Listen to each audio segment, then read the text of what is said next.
Bem-vindo ao Quadrinho ao Quadrado, neste programa Ruídos, de Calfa, Souza e Mário. I'd watch the sand off the shore, give the world if it was mine.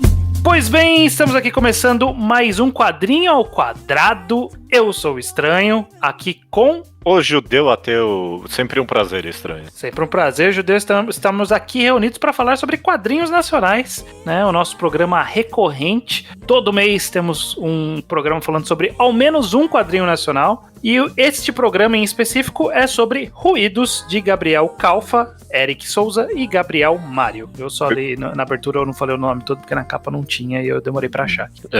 Mas são 3 pessoas supostamente nesse quadrinho. Exatos, escritor, desenhista e colorista, respectivamente. Também. O Quadrinho ao Quadrado é um programa para tanto quem leu o quadrinho quanto quem não leu. Se você não leu, você pode ouvir a primeira parte que a gente não fala com spoiler, a gente dá um panorama geral da história que pode te ajudar, uma resenha que pode te ajudar a decidir se você quer ou não ir atrás do quadrinho, se te despertou o interesse, e se você leu, você pode ouvir a segunda parte com spoilers, beleza? Perfeito.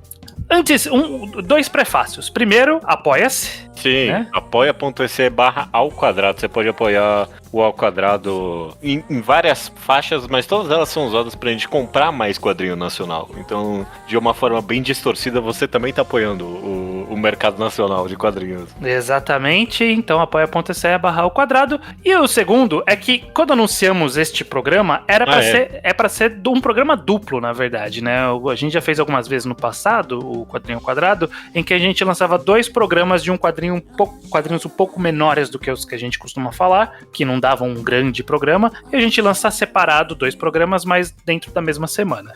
O último episódio foi anunciado isso, 2 programas. Isso, que era Ruídos, e o próximo que deveria ser Guarás, a Outra Margem.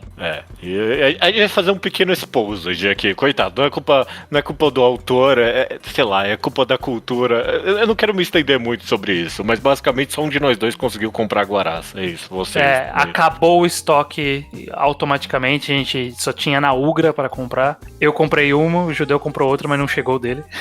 Não porque tinha. Veio pra mim. Você comprou a última. Porque como foi financiado, eu imagino que o pessoal da Ugra, sei lá, o único lugar que eu conheço que vende esses quadrinhos nacionais, eu tentei procurar, a gente tentou procurar em outro lugar, não tinha mesmo. E também não tinha Guarás disponível como e-book. A única forma, era o que eu fiz, inclusive, eu assinei lá o apoio mensal do autor pra poder ler, mas a gente acabou não fazendo porque não deu, minha assinatura não deu a tempo. Então, e também ninguém mais vai conseguir ler, né? Vai ter que assinar. Fica a crítica aqui. Ao menos um e-book de Guarás pra eu poder comprar somente o Guarás seria de bom gosto, eu achei. Esse é um problema recorrente de quadrinhos nacionais, a gente já falou de vários aqui que já não tem mais disponível em catálogo.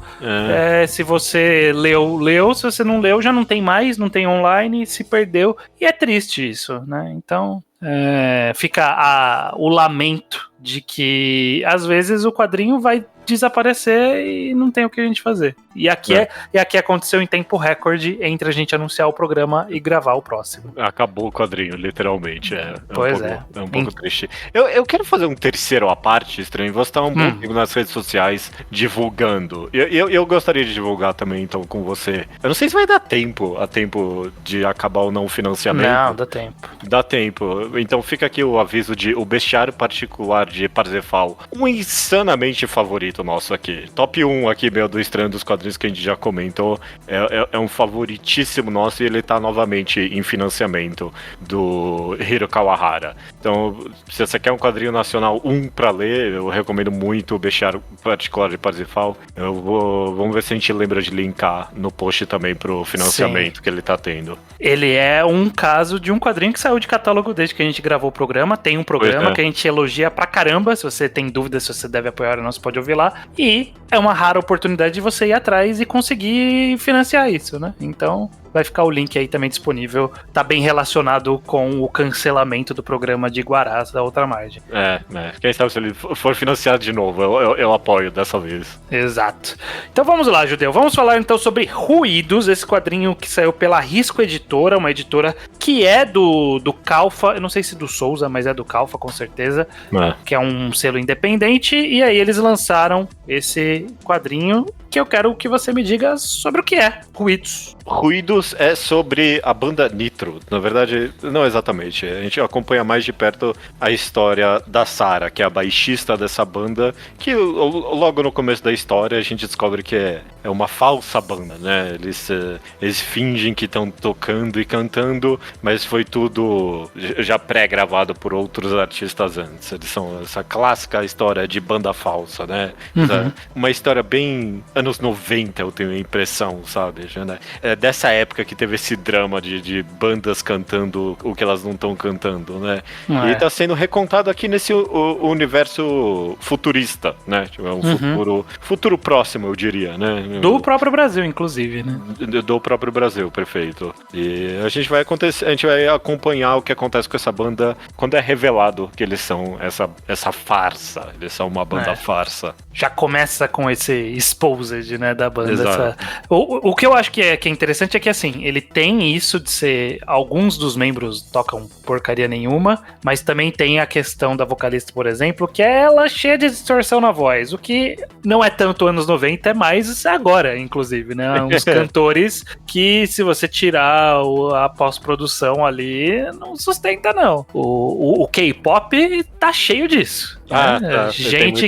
Gente que só canta no playback ali, se meter no ao vivo não sai, não. Então. É uma história clássica, mas ao mesmo tempo, comentando só agora de você falando que ainda é relevante, parece que é algo que, sei lá, vem dos anos 90 pelo menos e tá sempre se atualizando. Me parece algo muito... Eu falei anos 90, mas muito anos 2000 também, com o surgimento do Autotune, né? Sim. Era tão comentado o Autotune na época, até virar um estilo próprio. E dos anos 10 me faz lembrar acho que era a Lana Del Rey, se eu não me engano. Era tipo a ideia que foi toda uma criação completamente artificial dessa autora independente, sabe? Sim. E gerou polêmica na época. Então parece, sei lá, toda década parece que essa história da falsa música se renova de alguma forma. Dessa estrutura de que a imagem e o conceito da banda é mais relevante do que o talento musical. Essa é a realidade. O talento da produção pode mascarar qualquer talento musical inexistente, o suficiente pra, se tiver gente bonita ali, se tiver hype, se tiver construção, se pagou o jabá, se tá nos programas certos, vai ter exposição. A gente tem isso, sempre teve e ainda tem até hoje. Na verdade, talvez até hoje seja até mais exacerbado isso, porque como que você consegue relevância num mundo que tem internet se não é trapaceando? Você tem que fazer alguma trapaça. Qual foi o último artista que fez sucesso porque ele era um grande talento musical que você não tem como descortar? Realmente, canta muito bem. Sei lá, a Adele é a última que... todo mundo, a Adele canta bem, realmente. Ou sei lá, tem gente que diria desde Beethoven, sabe? Não tem tipo, só a música clássica foi o ápice da perfeição técnica e, tipo, clássica mesmo, acadêmica da música. E de lá pra cá foi só visual e estilo. Com K-pop, com certeza parece mais relevante, tipo, esses artistas que são criados num militarismo espartano pra ser uma imagem mesmo, só, sim, né? Sim. O K-pop, inclusive, assim, eu ouço alguns K-pop. Eu sei muito bem que tem gente ali que canta que nem eu, que não sei cantar, sabe? Tipo, é gente que só tá lá porque dança muito bem ou é bonito, né? E é isso. Às vezes nem dança tão bem, é só bonito. Então, é complexo. E aí, a gente tem aqui em Ruídos justamente essa visão que eu acho que é uma história... No final, isso tudo que a gente tá dizendo, né, não quer dizer que não existe música de fato autoral, música de fato de pessoas que têm talento. Isso existe, mas aí aqui o ponto em Ruídos é justamente como você alcança a projeção, o sucesso, a fama, aquela coisa de uma bitomania da vida, envolve muita produção, muito trabalho por trás que não envolve a música, né? A música é irrelevante. E esse é o drama aqui específico, né? A Sarah, que é a nossa personagem principal, tem outros a gente vai citando sob demanda, mas ela é a baixista desse grupo e a história vai nos revelar aos poucos que ela é de fato música, né? Tipo, ela vem do punk, inclusive, né? Pra tocar depois numa banda sei lá, não deixa claro o estilo, mas parece ser, sei lá, um rock genérico, alguma coisa do tipo. Eles falam de grunge uma época, né? Uma hora ali, não sei o quê. Muito tanto faz o estilo, né? Sim, mas o ponto é que justamente ela é uma artista que, de fato, compunha, tinha sua presença e foi recrutada, encontrada num show e recrutada por produtores pra, a gente precisa de alguém com atitude nessa banda e ela vai entrar no grupo e a gente vai acompanhar o processo dela tendo que lidar com a exposição de que era tudo uma farsa. Essa história eu tenho a impressão que já foi contada muitas vezes. Eu não consigo tirar algum exemplo da ponta da língua, sabe? Mas eu tenho a impressão que eu vi essa história contada um monte de vezes em desenho que eu vi quando criança, sabe? Tipo, o clichê da banda falsa que é revelada e tipo, não, na verdade, e aí eles se recriam, descobrem a paixão que eles tinham pela música desde o começo. Nossa, eu realmente não consigo lembrar de nenhuma história assim. Mas você sente no seu âmago que você já viu essa história, né? Eu vi essa história do mundo real, na verdade. Bom, pode ser, muito bem. E por isso que fica interessante pra mim, eu acho que é um dos pontos interessantes de Ruídos, é justamente colocar sobre a perspectiva dos membros dessa banda, dos produtores ali. A gente fala da Sarah como a principal, mas tem vários outros personagens ali envolvidos. Tem o guitarrista que não toca nada e que tem uma forma que ele lida de uma forma diferente do que ela, com essa revelação. Tem os outros que estavam meio tanto faz. Tem a cantora que foi a mais abalada porque revelou que ela não cantava porcaria nenhuma. Porra nenhuma, Então, são pontos de vistas interessantes sobre essa queda aí, que eu realmente não lembro de outras histórias fazendo algo exatamente de mostrar como é esse pós-acontecimento. E quando você descreveu, eu pensei, sei lá, em algum desenho que é tipo o vilão da história, era tudo falso, e aí derrotamos o vilão, e aí acaba, sabe? Tipo, essa é toda a história. Ai, nossa, tem um anime, tá na ponta da minha língua, sei lá, teve um anime aí de uma menina que quer virar idol, e aí a banda rival, ela não quer virar idol, ela quer virar cantora, e aí a banda rival era isso, era uma banda que, tipo, era tudo estético, era tudo produzido, e aí ela vence ela e a banda, não, agora a gente vai começar com as nossas raízes, fazendo o que a gente gosta de verdade, e manda embora o produtor que tava forçando elas a se vender, né? A ideia é essa. Um filme, eu tô comentando um pouco do quadrinho, mas é só porque me interessou esse tema. Me veio aqui um flashback de um filme excelente, eu pesquisei aqui no Google de 2013, chamado Frank, F-A-R-N-K. É bastante sobre isso.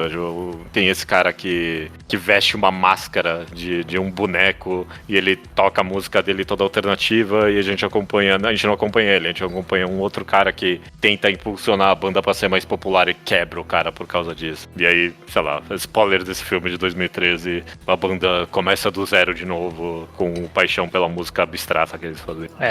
Eu novamente, a história original que você falou, eu não lembro de exemplos, mas a questão toda sobre artistas se venderem, isso já é uma história mais contada realmente, principalmente em quadrinhos, tipo artista que teve que se vender. A gente, no nosso outro podcast de mangás, a gente até zoa no nosso quadro Mangagrafia, que todo mangaka em algum momento da carreira se vendeu ali, né? Fez um quadrinho. Tem um quadrinho que, ele fez só pro filme, ele fez pra impulsionar um videogame, ele fez só porque o editor pediu alguma coisa que vende mais. Sempre todo autor tem um mangá assim, sim, sim. Ou, sei lá, diretor de cinema que não fez filme, que fez filme comercial. Rent, o musical, tem isso num dos protagonistas, que ele tava ganhando mó grana fazendo comerciais, e aí decidiu, não, fazer um filme alternativo aqui. E aí era uma bosta o filme, na verdade, mas... Fascinantemente, nem é de alguma forma meio que esse estupim que até carrega bastante da história, mas acaba focando muito mais nos personagens mesmo, e tipo, a questão tipo da autoralidade, de se vender ou não, acaba sendo um pouco menos central na história do que o sucesso faz na relação entre eles, né? No elenco todo ali dos personagens, eu sinto que cada um foi tratado de uma forma diferente, essa quebra, né? Um dos personagens, que é a cantora, ela tem uma jornada ali sobre a própria arte, eventualmente, né? De como ressignificar tudo. No caso da Sarah, não. É uma coisa mais de desilusão ali, de como que a gente veio parar aqui, sabe? Por que eu vim parar aqui desse jeito, sabe? Eu não precisava ter sido assim. Vai ter o personagem que vai só se agarrar a tudo que perdeu e tentar reestruturar aquilo, aproveitar a onda. Então são vários cenários diferentes ali. E eu acho que esse acaba sendo o grande chamariz, né, de Ruídos, né? Se a gente for falar já um pouco da história, a graça dele transitar entre esses muitos personagens. São ali na banda são 5 e mais 2 produtores e o cara que fazia por vazou. Trás tudo. Então, tipo, 8 personagens num quadrinho relativamente curto aqui, 60 páginas, que ele tem um arco, ainda que curto, ainda que simplista, de todos esses personagens, né? Eu acho que é um ponto interessante de mostrar como a trama das pessoas lidando com aquilo influenciam umas às outras também, né? Eu falei que cada um tem uma jornada, mas a jornada deles se entrelaçam também, né? Como que eu vou lidar com isso e com como as outras pessoas também estão lidando. Foi uma trama bem costuradinha ali. O que você achou disso, Judeu? Eu gostei. Eu até se eu comentei que eu acho que essa história já foi contada, se tem alguma coisa em especial aqui em Ruídos, é que ele de alguma forma contou todas as formas que essa história pode ser contada, no sentido que o que um artista faz quando é revelado que ele é um vendido. Essa é a história que está sendo contada. E aí, tipo, por meio dessa banda, revela várias formas diferentes com que as pessoas lidam com isso e o que faz da relação entre elas e tudo mais.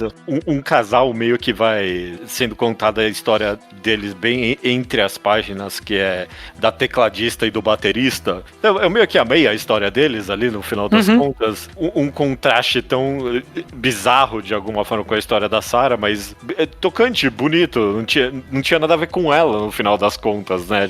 A forma com que eles lidaram com esse acidente foi bem própria e não tinha uma relação direta com a Sarah. Pra mim é interessante, por exemplo, como a história deles não necessariamente interlaçou muito com a dela no final das contas. Sim. Porque a deles foi uma jornada à parte, né? Que eles decidiram seguir ali. E justamente, né? São formas de lidar e cada uma tem sua particularidade. E a deles em específico envolve justamente abandonar tudo, né? Seguir a própria vida. Né? Tipo, ok, essa fase acabou. Vamos pra próxima fase da vida.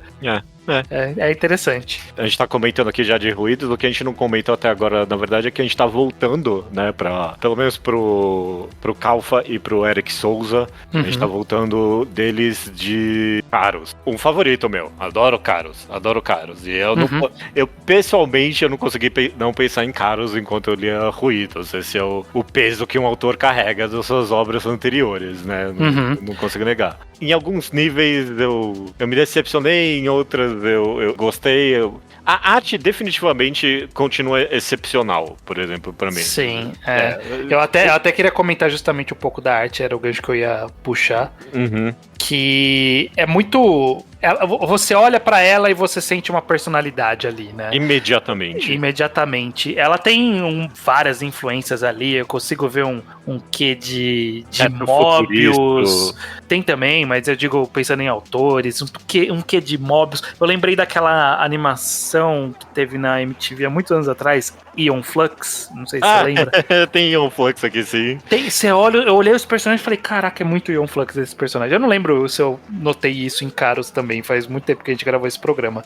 Mas aqui, justamente de ter essas coisas das linhas, né, muito bem definidas no rosto, bem duro, né, mas ao mesmo tempo fluido, as cores bastante vivas, tudo é muito colorido, o tempo todo, não só a banda, como o cenário, os ambientes, os equipamentos, o fundo, a parede, tudo é colorido.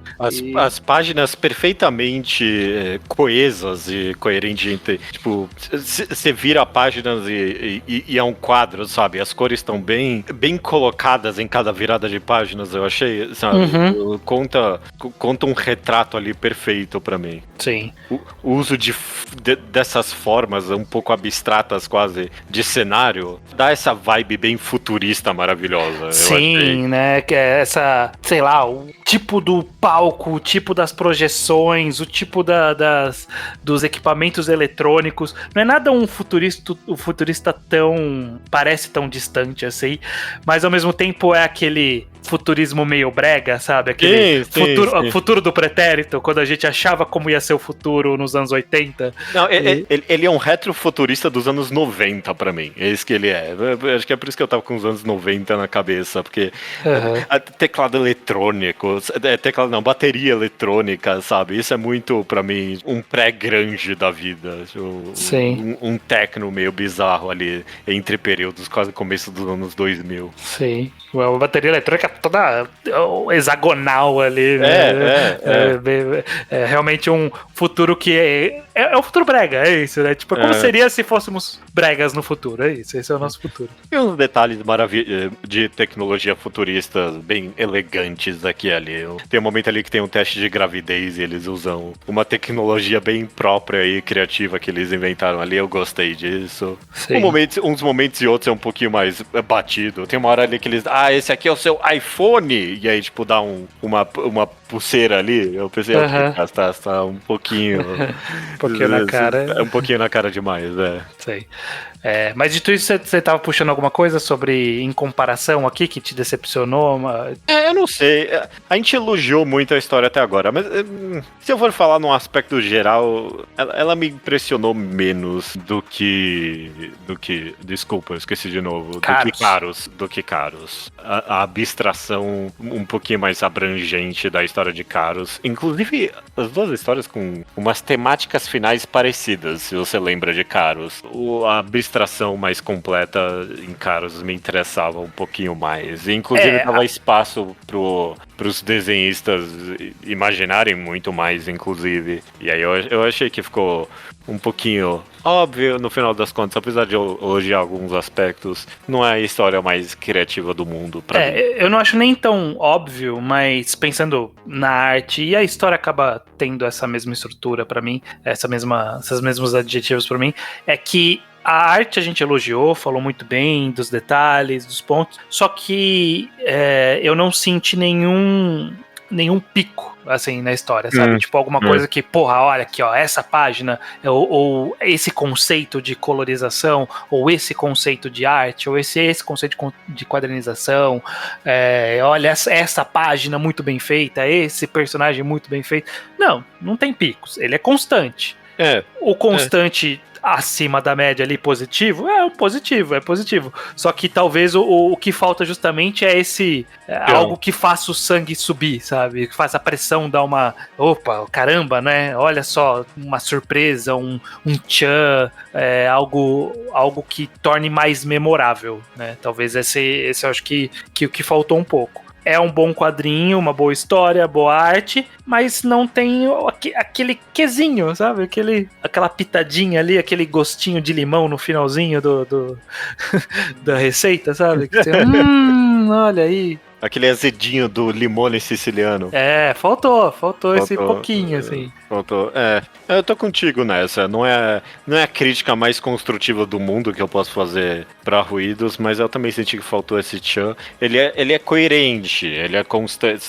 Perfeito pra mim, estranho. Ele é constante, contou essa história. Ela não é medíocre, sabe? Não também, é isso, também não é tipo, ok, eu já li, que a gente falou no começo um pouquinho sobre isso, mas eu sei que você não falou desse jeito. É tipo, já li essa história, foda-se, não serveu pra nada. Não, mesmo que a gente reconheça algumas estruturas, algumas contações de história, a forma como foi feita é específica dele e funcionou ali pra ele.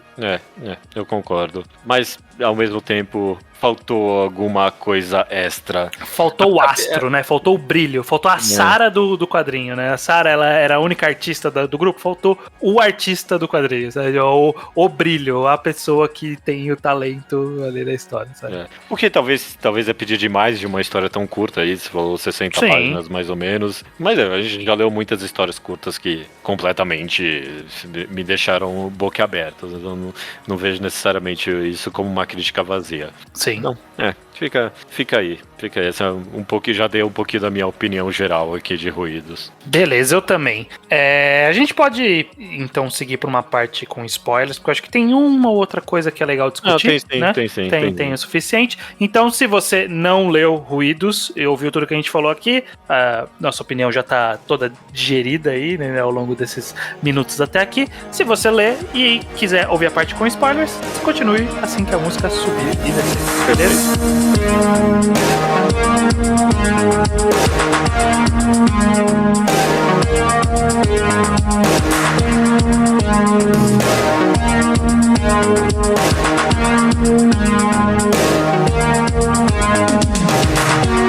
Beleza, então, Judeu. Tem um grande acontecimento a ser comentado aqui, né? Que é o suicídio aí da Sarah, né? A tentativa de suicídio dela. Um tema recorrente nesses autores, inclusive, porque Caros também era um pouco sobre isso. Não sei se você lembra ou não. Eu lembro pouco de Caros, eu precisaria reler. Mas aparentemente algo recorrente. E se eu não me engano, pior que agora eu tô querendo reler Caros, porque se eu não me engano, tinha um suicídio a ver com uma roda gigante. Não tinha? Eu não lembro. Ai, caraca, agora eu tô fudido. Eu devia ter relido Caros antes de vir pra esse podcast. Porque acho que tinha alguma coisa com uma roda gigante de suicídio em Caros também. Mas tudo bem, tanto faz. Quanto mais eu penso sobre isso, inclusive, era essa. Talvez Ruídos teria apesar de eu ter elogiado que ele contou essas várias histórias, talvez ele teria se beneficiado em focar mais na Sarah, no final das contas. Ela narra muito as coisas e tal, mas vários momentos decisivos da história eu pensei que faltou narração, inclusive. Quando passa pro flashback, ela ali toda punk. A cena em que eles convencem ela a se vender é tão passageira e contada sem nenhum dos momentos pensativos da Sarah sobre aquele momento que eu... Não, isso é importante. Sem questionamento, né? Essa cena é muito essencial. Sim. Ela é muito mais crítica depois, a gente não vê ela sendo crítica no início. Talvez seja parte da estrutura, né? Dela de justamente, ok, vambora, e aí depois, não foi uma boa ideia. Mas eu acho que toda a história ganharia mais se a gente tivesse mais um pouco de tudo, sabe? Tipo, um pouco mais de foco em cada um pouquinho, talvez um pouco mais de páginas, não sei. Mas eu não saio insatisfeito da história. Tipo, o fato da Sarah ter tentado suicídio, não ter se suicidado, não ter morrido de fato, a gente terminar a história sem saber qual vai ser o destino dela, se ela volta ou não volta. A gente vê pouco da relação das pessoas com esse acontecimento, tem um ou outro ali só que reage a isso. Eu não lamento isso, mas eu também não ficaria bravo se eu visse mais. Não.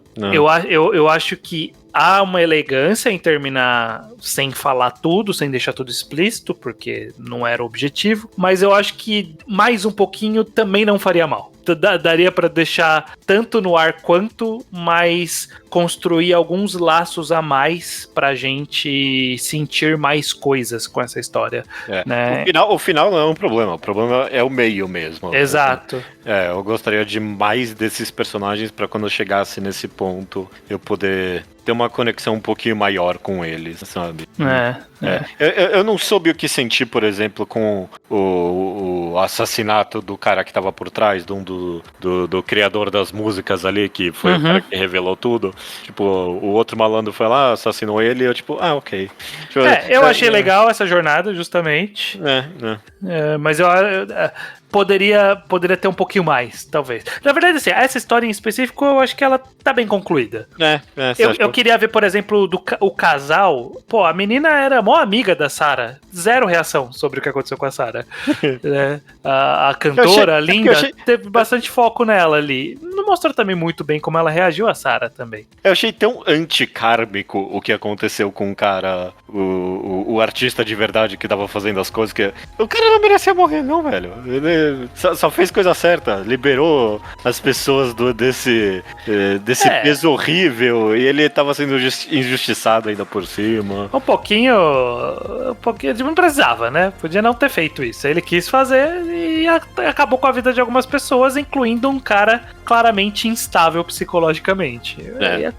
Aí que a culpa foi dele de mexer com quem não devia. Eu gostei muito da cena do cara. Desculpa, eu tô ruim dos nomes. O cara que tem o cabelo branco atrás, que é um dos produtores ali. Eu gostei muito da cena deles entrando na roda gigante e subindo. E, eu fiquei meio que... Será que ele vai se matar? E ele ficou meio que no ar isso, sabe? Eu não sei se era esse o objetivo, mas eu fiquei meio... Nossa, caraca, o cara tá refazendo aí o que a Sarah fez. Eu não sei se é só como homenagem ou alguma coisa. Eu achei, uma ponta solta interessante. Sim, esse final é interessante. É o Marcos, esse daí. Tem o Marcos e tem o Victor, que é o produtor escroto. Isso. Eu, inclusive, queria até mais deles dois, né? Dessa construção do grupo. Eu não sei o que, mas justamente esse meio que poderia ter preenchido mais e dado mais significado pra esse final do Marcos, por exemplo, não seria de todo mal. Eu ficaria mais satisfeito. Mas é isso. É uma sensação de que faltou um pouquinho. Faltou um pouquinho. Não é ruim, mas faltou um pouquinho. 80 páginas daria pra publicar esse quadrinho com 80 páginas. Dava. Eu acho que funcionaria. Mas é bom, as pessoas provavelmente se pôs esse limite e se contou a história em 60 páginas. Exato. A história, novamente, a história ela é satisfatória por si só, da estrutura que ela é. Só um passinho a mais ali, faltou um passinho a mais. Umas páginas duplas cairiam bem também. Ou umas duplas. Ou única, não precisa ser dupla, mas uma página inteira da Sarah na roda gigante, por exemplo. Talvez várias coisas que daria pra se fazer. Mas né? A sensação é isso, legal, gostei, mas eu acho que não faltava tanto pra eu gostar mais. Um pouquinho mais pra eu gostar mais. Na trave. Concordo plenamente. Beleza, Judeu. A gente falou aqui já de ruídos, falamos bastante. Encerramos aqui este programa do Quadrinho ao Quadrado. Guarás não vai rolar mais, conforme a gente falou. Então, o próximo Quadrinho ao Quadrado a gente sempre anuncia. Agora é uma novidade, já substituindo, né? Perfeito. O próximo Quadrinho ao Quadrado que a gente vai falar é Sonhonauta. Não é edição de... Eu tô lendo aqui, desculpa. Tá escrito aqui Sonhonauta, edição de colecionador.